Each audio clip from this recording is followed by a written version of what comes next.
안녕하십니까. LGAI 연구원 이홍락 CSI입니다. LGAI 연구원에서는 Advancing AI for a Better Life, 즉 AI 기술 발전을 통해 인간의 삶의 질을 향상시킨다는 큰 비전을 가지고 연구하고 있습니다. 아마도 여기 참석하신 많은 분들께서 LGAI 연구원에 대해 들어보셨을 것이라고 생각이 돼서요. 오늘 저는 이 발표에서 AI 연구원에서 진행하는 다양한 많은 주제의 기초 및 응용 연구에 대해서 포괄적인 소개를 드리기보다는 한 가지 주제에 대해서 좀 더 깊게 들어가서 인간을 돕는 조력자로 복잡한 업무를 수행하는 AI 에이전트 개발을 위한 학습 방법이라는 주제로 말씀을 드리겠습니다. 우리가 개발하고자 하는 AI 기술 중 한 가지 중요한 방향성은 복잡한 실생활의 업무를 수행하는 AI 에이전트입니다.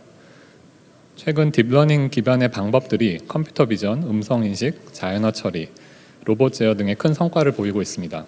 하지만 가장 메인스트림인 지도 학습 방식은 인간이 레이블링한 데이터를 다량으로 학습함으로써 단순하고 복잡한 업무는 잘 수행할 수 있지만 현실 세계의 다양한 문제 상황에 놓일 경우 일반화된 성능을 내기 어렵습니다. 반면 우리는 데이터를 적게 쓰면서도 높은 일반화 성능을 낼 수 있고 다양한 상황에 빠르게 적응할 수 있는 AI 에이전트를 개발하고자 합니다. 이를 위해서 강화학습, 또 다양한 데이터로부터의 표현학습, 자연어 이해 등의 주제 및 이를 접목하는 연구를 진행하고 있습니다. 그렇다면 실생활의 업무를 수행하기 위해 어려운 점들이 무엇일까요? 예를 들어 집 정리, 요리 및 세탁과 같은 가정에서 집안일을 도와주는 로봇을 만드는 일을 예를 들어보면 로봇은 다양한 가정 환경에 적응해야 되고 또 인간 사용자가 원하는 니즈와 상황에 따라서 다양하고 복잡한 업무를 수행해야 합니다. 또 다른 예로는 사무 업무, 구매, 스케줄링, 의사소통과 같은 많은 작업을 자동으로 수행하면서 인간 사용자를 도와줄 수 있는 AI 비서를 생각해 볼 수 있겠는데요. 여기서도 어려운 점은 사용자의 상황이나 니즈 등에 따라 수행해야 하는 작업이 매우 다양하고 이전에 해보지 않은 업무들까지 처리해야 되는 경우가 많다는 것입니다. 우리 인간은 강력한 조합적인 일반화 능력 덕분에 많은 일들을 빠르게 학습하고 쉽게 수행할 수 있습니다. 간단한 예를 들어 요리를 하는 가정용 로봇을 학습한다고 보면 칼로 빵을 얇게 썬다거나 또 사과를 버터 나이프로 자른다거나 하는 작업을 학습할 수 있을 텐데요. 하지만 모든 가능한 조합에 대해서 학습할 수 없기에 테스팅 환경에서는 칼로 사과를 자르는 것 같은 이전에 접해보지 않은 약간 다른 작업에도 일반화할 수 있기를 원합니다. 이 문제를 효율적으로 해결하는 방법은 하나의 태스크를 여러 개의 단순한 하위 작업으로 쪼개서 학습하고 이를 조합하는 것입니다. 예를 들어 빵을 자르기 위해서는 먼저 칼을 찾은 다음에 그걸로 빵을 자른다 이런 식의 세부 작업들로 나누는 것입니다. 이렇게 세부 작업들 간의 의존관계를 예측하고 구조화하고 또 이 세부 작업들을 다양하게 조합함으로써 새로운 상황에 빠르게 적응할 수 있는 에이전트를 학습하고자 합니다. 저희가 진행해온 최근 연구 중에 하나는 심볼릭한 하위 레벨의 기능들을 어떻게 조합해서 상위 레벨의 복잡한 문제들을 스케일러블하게 풀 수 있을지에 관한 것입니다. 이 문제에서는 여러 개의 서브태스크, 즉 세부 작업들이 있고 각각의 서브태스크마다 선행 조건이 있다고 가정합니다. 이 선행 조건이 서브태스크 간의 의존관계를 나타내고 이를 그래프 형태로 표현할 수 있습니다. 서브태스크 그래프를 기반으로 다음과 같이 문제를 풀 수 있는데요. 에이전트는 먼저 환경에 대해 다양한 정보를 수집하기 위해 주어진 환경을 탐험합니다. 그 다음으로 수집된 에이전트의 경험으로부터 업무의 구조를 그래프 형식으로 학습 및 추론을 진행합니다. 마지막으로 이렇게 얻어진 서브태스크 그래프로부터 에이전트는 테스트 상황에서의 보상을 최대화하기 위해 여러 하위 작업들을 조합적으로 실행하는 최적의 순서를 결정하게 됩니다. 여기서 최종 평가 목표는 테스트 상황에서의 총 보상을 높이는 것입니다. 다시 말해 효율적인 탐험을 통해 업무의 구조를 파악하고 이를 통해 테스트 상황에서 총 보상을 최적화하는 메타 강화학습 프레임워크로 생각할 수 있습니다. 결국 이 문제의 핵심은 탐험을 통해서 서브태스크들 간의 의존관계를 파악하는 것입니다. 세부 작업들 간의 의존관계를 이해하기 위한 그래프 학습 문제를 좀 더 디테일하게 생각해 보면, 여기서의 핵심은 각각의 특정 세부 작업을 수행하기 위해서 어떤 선결 조건을 만족해야 하는가, 즉 프리컨디션을 학습하는 것인데요. 현재 세부 작업들의 수행 상태를 0과 1로 나타낸다면 이를 통해서 프리컨디션을 학습하고 또 로컬한 커넥티비티 구조를 파악함으로써 전체 서브태스크 그래프를 완성할 수 있습니다. 여기서 노드들 간의 로컬한 의존관계는 구체적으로 귀납적 논리 프로그래밍 방법론을 통해서 학습할 수 있고요. 이렇게 학습된 서브태스크 그래프를 통해서 계층적 강화 학습에 적용할 수 있게 됩니다. 학습된 그래프로부터 테스팅 환경에서 세부 작업들을 효율적으로 수행하는 폴리스를 학습할 수 있는데, 예를 들어서 그래프 뉴럴넷을 통한 계층적 강화 학습을 사용할 수도 있지만, 좀 더 샘플 이피션트하게는 GR-PROB이라는 방법으로 효율적인 폴리스를 근사할 수 있습니다. 직관적으로 설명드려서 총 보상을 극대화하기 위해서 지금 어떤 서브태스크를 수행해야 하는 문제로 볼 수가 있는데요. 서브태스크들의 의존관계를 시그모이드 등을 통한 소프트 트레스홀딩 함수로 어프록시메이트하고 또 0과 1로 표현되는 서브태스크 상태에 대해서 그레이디언트를 계산하게 되면 서브태스크들 간의 의존관계와 보상을 모두 고려해서 근사적인 해법을 제안할 수 있습니다. 이를 통해서 복잡한 구조의 업무를 효율적으로 계획하고 수행하는 데 도움을 줄 수 있습니다. 실험적으로 우리는 에이전트가 스타크래프트2라는 복잡한 비디오 게임을 잘 해결할 수 있는지 테스트해 보았습니다. 스타크래프트2 게임은 건물과 유닉 제작 간의 복잡한 의존성을 정의하는 소위 테크트리를 기반으로 설계되었습니다. 이러한 복잡한 의존관계가 에이전트에게 명시적으로 주어지지 않는 상황에서 게임을 효율적으로 플레이하는 것은 매우 어렵습니다. 반면 우리가 제안한 방법론을 사용하면 이러한 복잡한 의존관계를 경험을 통해서 자동으로 학습할 수 있습니다. 여기서 추론된 그래프는 실제 그라운드 트루트와 거의 일치하는 것을 볼 수 있고요. 이를 통해서 객층적 강학습 기반의 에이전트는 발전된 건물이나 유닛을 만들고 궁극적으로는 게임에서 우위를 차지할 수 있습니다. 이 비디오 데모에서는 스타크래프트 게임에서 보이지 않는 서브태스크들 간의 의존관계를 추론하고 잘 활용함으로써 예를 들어서 적과의 전투에 필요한 다양하고 발전된 유닛을 많이 생산할 수 있고, 따라서 전투에서 이길 수 있다는 것을 보여주고 있습니다.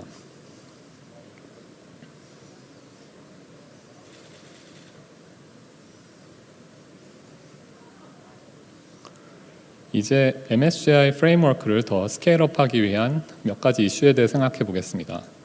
한 가지 중요한 포인트는 실생활의 태스크에는 수많은 서브태스크들이 존재할 것이고, 테스트 환경에서 이전에 해보지 않은 서브태스크들까지 또 다른 서브태스크들과의 의존관계를 파악하는 일반화가 필요하다는 것입니다. 예를 들어서 MSGI 프레임워크를 사용했을 때 양배추를 잘게 잘라서 끓는 물에 데쳐 요리하는 업무를 배우는 그런 예를 생각해 볼 수 있는데, 하지만 각각의 하위 작업들이 특정 대상 물체와 바인딩이 되어서 독립적으로 학습되기 때문에 학습된 지식을 이전에 보지 못한 새로운 서브태스크에 적용할 수는 없습니다.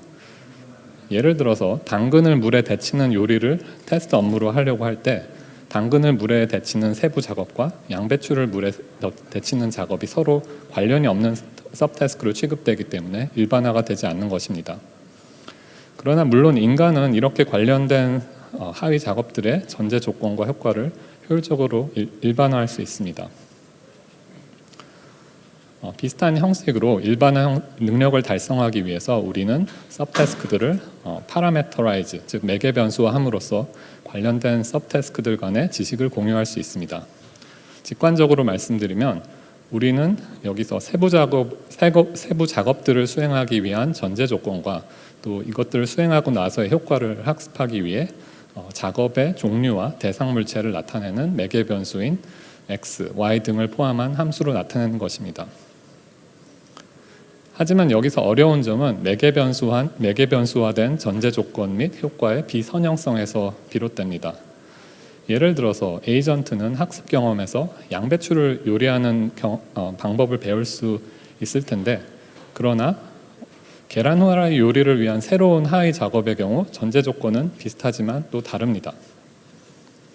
에이전트는 먼저 계란을 잘게 써는 것이 아니라 계란을 깨야 되고, 또 냄비 대신 팬을 사용해야 될 겁니다. 또한 당연한 얘기지만 아무 물체나 다 요리의 대상이거나 요리의 기구로 쓸 수 있는 물건이 아닐 겁니다. 따라서 한 엔티티를 다른 엔티티로 단순하게 대체하는 것은 실패할 확률이 높습니다.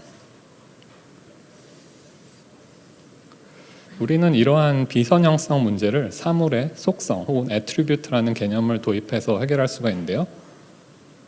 다시 말해 매개 변수화된 하위 테스트 그래프에서 대상 물체들에 대한 속성을 학습하고 추론할 수 있습니다. 좀 더 구체적으로는 대상 물체들에 대한 월드 임베딩을 활용해서 속성 함수를 학습할 수 있습니다. 직관적으로는 이러한 속성 함수는 유사한 사물들을 함께 그룹화해서 서브태스크들의 전제 조건과 효과 등을 비슷한 그룹 내에서 강인하게 일반화할 수 있도록 도와줄 수 있습니다. 우리는 실험적으로 AI2Thor이라는 3D 시뮬레이션 인바디드 가정 환경에서 에이전트를 테스트했습니다. 에이전트는 집안 환경을 돌아다니면서 물건을 집어 올리거나 내려놓거나, 또 음식 재료를 잘게 썰거나 기구를 통해서 요리하는 등 세부 작업을 수행할 수 있습니다. 여기서의 목표는 여러 가지 물체들이 있는 다양한 레이아웃의 환경에서 여러 종류의 요리를 일반화해서 수행하는 것입니다. 이러한 도전적인 도메인에서 저희가 개발한 알고리즘은 매개 변수화된 형태로 작업 구조를 추론하고 이전에 보지 못했던 하위 작업으로도 일반화할 수 있었습니다. 다시 말해 여러 하위 작업들에 대해 이를 수행하기 위한 전제 조건 및 수행 후 효과에 대한 지식을 서브태스크들 간에 공유해서 더 높은 학습 효율성을 보여주는 것입니다. 이런 조합적인 업무 일반화 알고리즘은 게임뿐 아니라 실생활에 여러 문제에 유용하게 적용될 수 있습니다. 예를 들어서 세부적인 업무들 간의 의존관계를 파악해서 효율적으로 고객 상담을 하거나 문제를 해결하는 일, 스케줄링, 기타 다른 업무들에 있어서 세부적인 일들의 의존관계를 파악하고 문제를 효율적으로 해결하는 데 도움이 될 것으로 기대됩니다. 저희가 최근에 했던 연구인 다양한 온라인 쇼핑몰 웹사이트에서 제품을 주문하는 업무를 일반화해서 수행하는 문제를 소개해 드리겠습니다. 예를 들어서 아마존, 쿠팡 등 저희가 자주 쓰는 쇼핑몰 웹사이트에서 제품을 주문하기 위해서는 텍스트를 입력하고 버튼을 클릭하고 또 옵션을 선택하는 등 일련의 굉장히 긴 하위 작업들을 조합해서 수행해야 합니다. 이 문제의 어려운 점은 먼저 웹사이트에 수많은 텍스트, 버튼, 그리고 옵션 등 소위 웹 엘리먼트, 웹 요소들이라는 것들이 있고, 이런 것들을 그냥 랜덤한 순서로 세부 작업을 수행할 경우 성공 확률이 극히 드문 스파이스 리월드 문제라는 점입니다. 또 이에 덧붙여서 웹사이트에 따라 레이아웃이나 비주얼 등 세부 사항이 크게 다를 수 있고, 또 디테일한 세부 작업 구조 역시 웹사이트마다 다르다는 것입니다. 이 문제를 풀기 위해서 착안할 수 있는 중요한 인사이트는 비록 세부적으로는 많이 다르지만 하이 레벨의 전반적인 작업 흐름은 대부분 비슷하다는 것입니다. 예를 들어서 배송자 정보를 입력하거나 결제 정보를 입력하는 등의 과정에서 비슷한 순서의 하이 레벨 워크플로우를 거치게 됩니다. 저희 최근 연구에서는 여러 개의 웹사이트에서 업무 구조를 파악해서 세부 업무를 수행하는 폴리시를 학습한 후 이것을 새로운 웹사이트로 빠르게 적용하는 방법을 제안했습니다.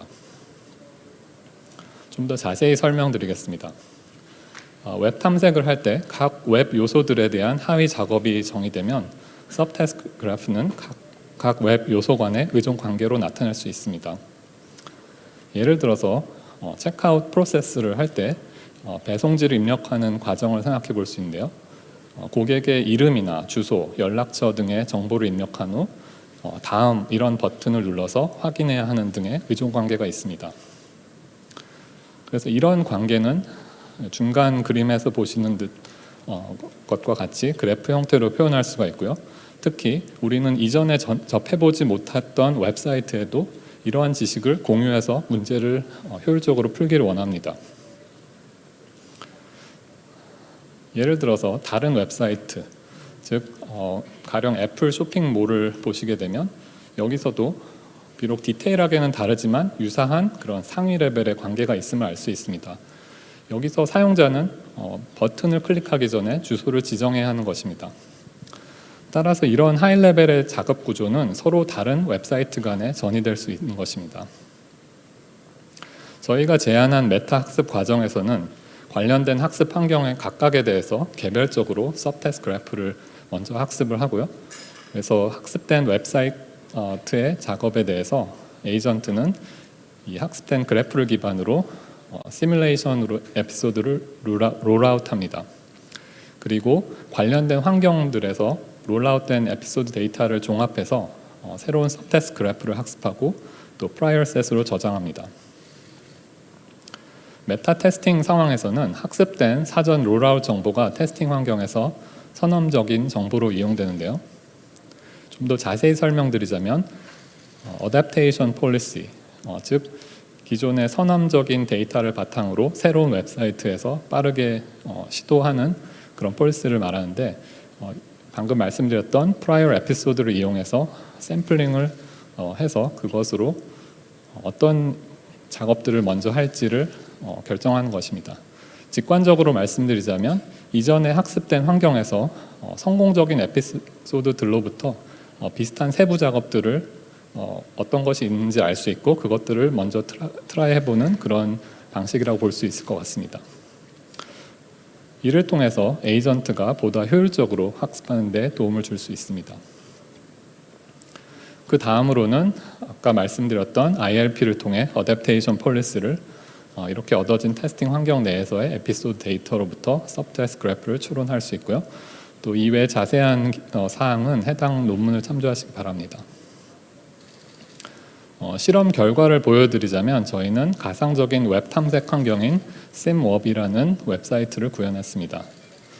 예를 들어서 아마존, 애플, 베스트바이 등 15개의 웹사이트를 심볼릭 환경으로 모델링했고요. 여기서 웹사이트의 각 실행 가능한 요소는 심볼 혹은 서브태스크로 대응됩니다. 강화학습에 사용되는 입력 상태는 세부 작업들이 실행 가능한지, 예를 들어 특정 버튼 클릭이 가능한지 혹은 세부 작업들이 완료되었는지의 정보를 나타냅니다. 여기서의 또 다른 가정은 세부 작업들을 수행하는 옵션을 미리 학습했다는 것입니다. 이 부분은 실제로 오브젝트 디텍션 등의 컴퓨터 비전 기술을 활용하거나 또 고객 정보를 입력하기 위한 데이터베이스 참조 등을 통해서 쉽게 해결할 수 있습니다. 실험을 통해서 퓨샷 강화학습 성능을 비교해 보았습니다. MTSGI라고 방금 말씀드렸던 그 방법을 저희가 이제 주로 볼 수 있는데요. 이 방법은 15개 웹사이트 중 11개 환경에서 별로 시행착오 없이 거의 완벽한 성공률을 달성할 수 있습니다. 전이 학습을 통해서 새로운 웹사이트에 빠르게 적용하는 것을 볼 수 있는데요. 이에 반해서 베이스라인 알고리즘들은 웹사이트마다 수많은 시행착오, 수천 번 혹은 그 이상의 시행착오를 거쳐서 학습해야 하는 그런 단점이 있습니다. 그래서 처음에 설명드렸던 MSGI 베이스라인 또 이런 구조 정보를 아예 활용하지 않는 일반적인 계층적 강학습 베이스라인과 비교했을 때 훨씬 더 뛰어난 성능을 보이는 것을 알 수 있습니다. 마지막으로 이렇게 추론된 웹사이트 구조와 실제 구조를 비교해 봤는데요.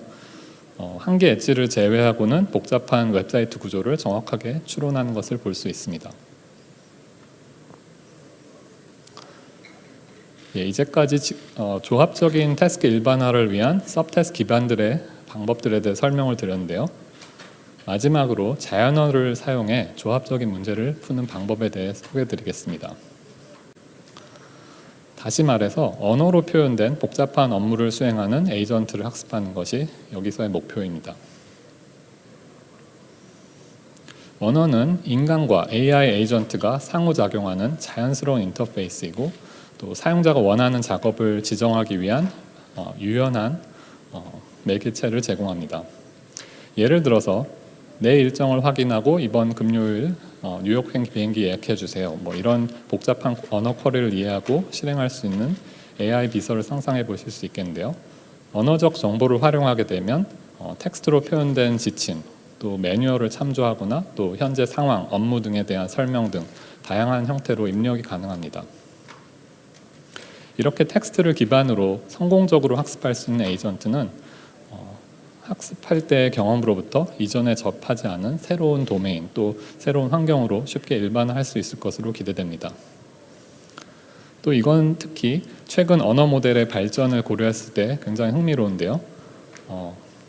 최근 많은 연구에서 대용량의 텍스트 데이터로부터 프리트레인된 언어 모델을 활용해서 뛰어난 언어 이해 성능을 보여주고 있습니다. 이 중 대표적인 예로 초고대 언어 모델인 GPT-3는 적은 양의 프롬프트로부터 높은 수준의 퓨샷 언어 이해 성능을 달성함을 보였습니다. 이와 관련해서 초고대 언어 모델을 활용해 조합적 태스크 일반화를 잘 할 수 있는 방법에 대해 말씀드리겠습니다. 즉 업무를 기술하는 간단한 텍스트가 입력되었을 때 이를 초고대 언어 모델을 활용해서 일련의 세부 작업들로 나타내는 것입니다. 저희가 했던 최근 연구에서는 언어 모델이 레이블을 거의 없이도 하위 세부 작업들에 대한 추론을 도와줄 수 있다는 점과 또 특정 작업을 어떤 대상 물체들에 수행할 수 있는지, 뭐 예를 들어 어떤 물건을 요리할 수 있는지 뭐 이런 것들에 대한 추론, 또 이전에 보지 못했던 새로운 조합의 업무에 대해서도 일반화를 잘 할 수 있음을 보였습니다. 추가적으로 우리는 언어 모델 예측을 개선하기 위한 리랭킹 전략과 또 언어적 정보뿐 아니라 시각적 정보와 같이 실제 환경에서 오는 피드백을 종합해서 모델 예측을 더 개선할 수 있는 방법을 제안했습니다. 먼저 초고대 모델의 특성인 인컨텍스트 학습이라는 방식을 활용해서 자연어 입력으로부터 어떤 세부 작업들을 순서대로 수행해야 될지 예측할 수 있습니다. 테스팅 환경에서는 새로운 지침이 들어왔을 때 언어 모델로 여러 가지 가능한 솔루션들을 샘플링할 수가 있는데요.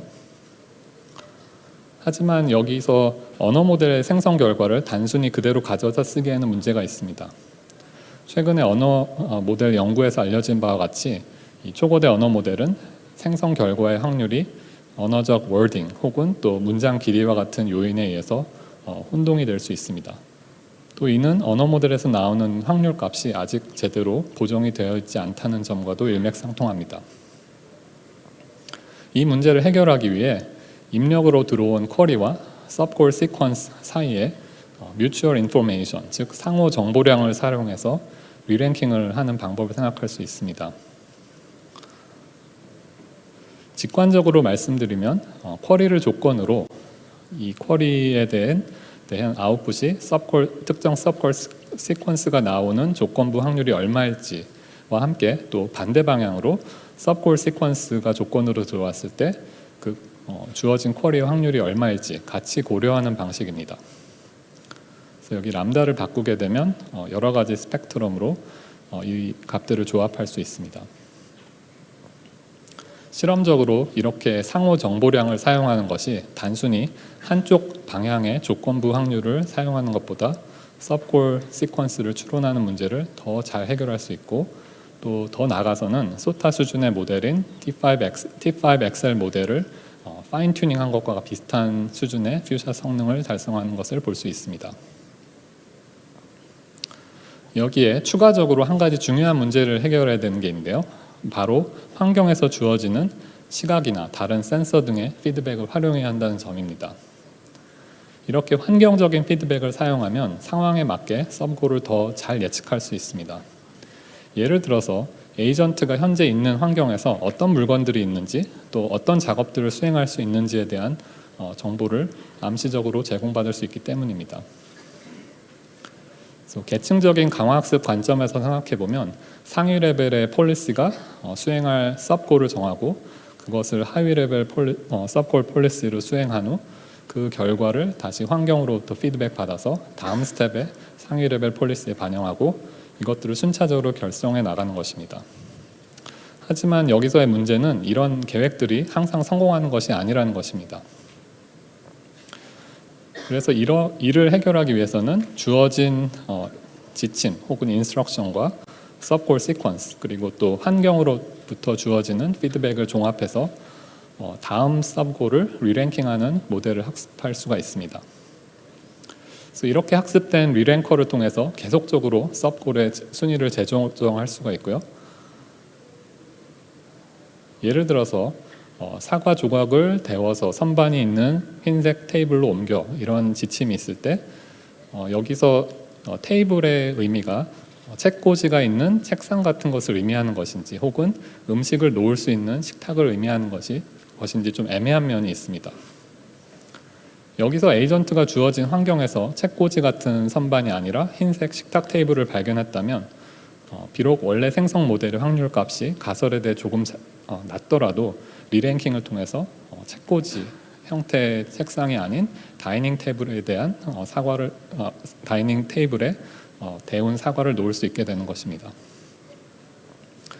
그래서 실험 결과를 보시게 되면 이렇게 환경 피드백을 통한 리랭킹을 함으로써 작업 성공률을 훨씬 향상시킬 수 있고 또 많은 양의 데이터를 사용하는 지도학습 기반의 베이스라인에 비해 훨씬 적은 양의 레이블 데이터를 사용하면서도 비슷한 성능을 달성하는 것을 볼 수 있습니다.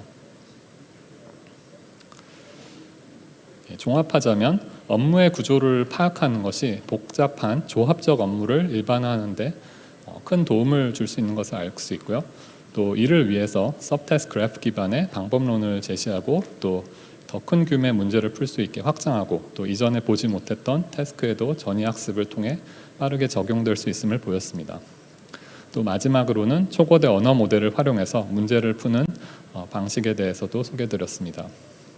앞으로 이런 방법론들을 더 발전시키면 인간 사용자를 도울 수 있는 AI 에이전트를 구축하는 데 유용할 것으로 기대합니다.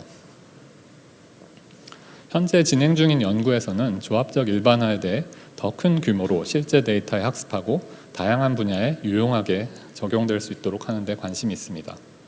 예를 들어서 시각적인 정보나 비디오 등의 멀티모덜 데이터를 더 잘 활용하는 방법, 또 그리고 초고대 언어 모델 등과 같이 융합된 모델 아키텍처, 또 언어 모델의 추론 성능을 향상시키는 것, 또 마지막으로 바로 뒤에 소개드릴 LG AI 연구원의 초고대 AI 모델인 엑사원을 활용해 다양한 응용 분야, 예를 들어 고객 상담이나 AI 비서, 대화 시스템 등 실생활 업무에 적용하는 문제를 연구할 예정입니다.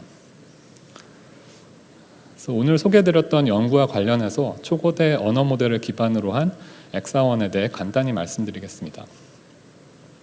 LG AI 연구원은 AI가 전문가를 더 전문가답게 도와줄 수 있도록 또 일반인도 전문가가 될 수 있는 엑사원 AI를 개발하고 있습니다. 엑사원은 Expert AI for Everyone의 약자로 모두를 위한 전문가 AI를 만드는 것을 지향하고 있습니다. 기존 AI 기술의 한계인 스케일러빌리티 이슈를 극복하고 또 그동안 많은 노력이 필요했던 개별적 도메인의 파인 튜닝하는 과정들을 최소화해서 제로샷, 퓨샷만으로도 최상의 결과를 얻을 수 있는 초고대 AI를 개발하는 것이 목표입니다. 엑사원은 구경 6천조 번의 연산이 가능한 컴퓨팅 인프라와 6천억 토큰의 텍스트 데이터 그리고 2억 5천만 장 이상의 이미지 데이터로 학습되었습니다. 현재 LG 계열사의 베타 오픈 중이며 기존 트랜스포머 모델과 강화학습 등이 결합된 엑사원 정식 버전을 올해 하반기에 공개할 예정입니다. 오늘 말씀드렸던 연구들과 엑사원을 결합해서 현재 LG전자, 우리은행 등의 협력사와 전문적인 지식을 바탕으로 고객 상담을 도와주는 AI 커스터머 서비스 혹은 AI 뱅커 등을 개발하려고 하고 있고요. 또 중장기적으로는 다양한 분야에서 유용한 업무를 직접 수행할 수 있는 AI 에이전트를 만들어가고자 합니다.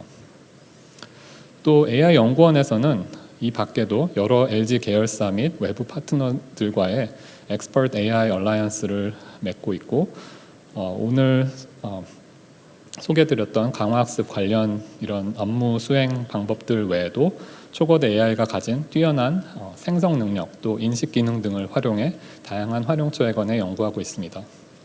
이 부분은 다음 기회에 또 자세히 소개해 드리겠습니다. 그래서 오늘 발표와 관련된 논문들은 여기서 참조하시면 되겠고요. 그럼 여기서 발표를 마치겠습니다. 지금까지 강의를 경청해 주셔서 감사드립니다.